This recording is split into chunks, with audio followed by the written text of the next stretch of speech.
Concert ni Daniel Padilla sa Davao, inulan.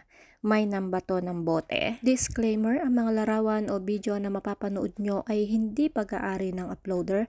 Ito ay ginagamit para sa isang impormasyon, credits to the owners. Hello guys, sa kabila ng napakalakas na ulan, napakainit na balita or napaka-hot trending topics itong ipinamala sa atin itong si Daniel Padilla, na kahit sa kalakasan ng ulan ay itinuloy pa rin niya ang kanyang concert dito nga sa Davao. Hindi nagpaawat si Daniel Padilla at itunuloy ang kanyang concert sa Davao del Norte sa gitna ng buhos nga ng malakas na ulan. Maraming mga tagahanga ng aktor ang nag-abang sa kanyang pagdating. Kaya naman kahit hindi maganda ang panahon, nagpatuloy pa rin itong si DJ sa kanyang pagpiperform nga. Hinangaan ng mga fans ang dedikasyon ni Daniel dahil ipinakita niya ang tunay na pagpapahalaga sa kanya ng mga taga-suporta, hindi alintana ang malakas na kondisyon ng panahon. Habang umuulan nga guys, is makikita ang tuwa sa mga mukha ng mga fans na nanonood. Walang humpay ang kanilang hiyawan at sigawan, tanda ng kanilang kasiyahan at suporta para nga dito kay Dij. Kahit basa sa ulan, todo bigay pa rin si Daniel sa kanyang performance na lalong nagpakilig at nagpasaya sa mga dumalo. Ang kanyang pagtsatsaga at pagpapahalaga sa mga fans ang naging dahilan kung bakit siya patuloy na minamahal nga ng karamihan. Narito ang ilan sa mga komento ng mga netizen. Daniel, congratulations! You put on such fantastic performance.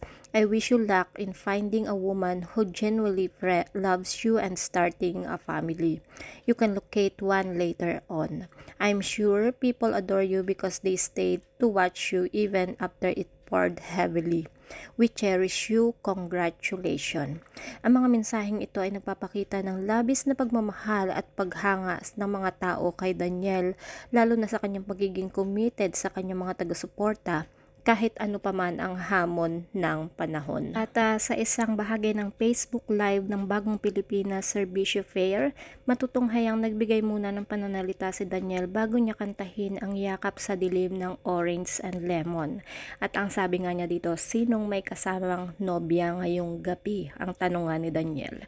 Napasana all na lang ang kapamilya star na si Daniel sa mga may kasamang jowa sa ginanap na pagkakaisa concert ng Bagong Pilipinas Serbisyo Fair sa Davao nga nitong kanyang concert. Ana all, yan ang maririnig at sabay tawa nga nitong si DJ. Gusto kong yakapin nyo ang mga nobya nyo habang umuulan. Napaka-romantic naman. Matatandaan nga guys na ibinahagi ni Carla noong Mayo sa pamamagitan ng isang IG story ang art card kung saan naroon ang larawan ng kanyang anak at ilang detalye kaugnay sa naturang concert nga. Bukod nga dito kay Daniel, kasama rin niya nagtanghal ang mga sumusunod na sina Darren Espanto, Kamikaze, Gigi Bides at marami pang iba. Samantala nga guys is makikita pa rin or mararamdaman pa rin ang init ng suporta ng mga fans nga nitong si DJ sa kanya sa kabila guys ng lakas ng ulan, no?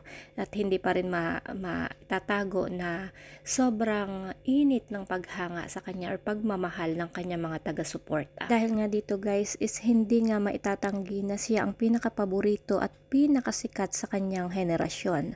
Kahit wala na siyang ginagawang project sa telebisyon at pelikula ngayon, hindi maitatanggi na maugong at maingay pa din ang kanyang pangalan sa kabila ng marami ang nagsasabi na laos na nga siya. Napatunayan niya na madami pa din siyang tagahanga sa ginawa niyang concert nga dito sa Davao. Sa mga nagsasabi naman na binato nga daw itong si DJ sa kanyang concert is hindi naman pala siya binato. Yung taong nambato ng tubig sa kapwa niya kasama, hindi kay DJ. Sinaway lang daw ito ni Dij. Kaya sabi nga dito ni Dij, yung nambabato dyan, tigilan nyo yan, nakikita ko kayo. Grabe naman yung ginagawang issue. Hindi naman si Dij ang binato. Tignan po nyo yung video kung mayroong nang hagis sa kanya ng bote. Wala naman, diba?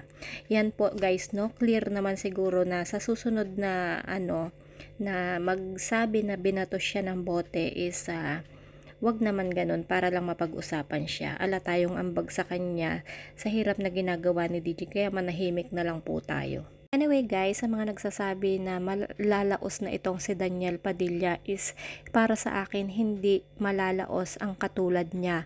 Alam nyo kung bakit? Hindi lang magaling si Daniel Padilla sa pag-arte, pati sa pagkanta magaling mag-endorse at sa mga negosyo magaling din siya.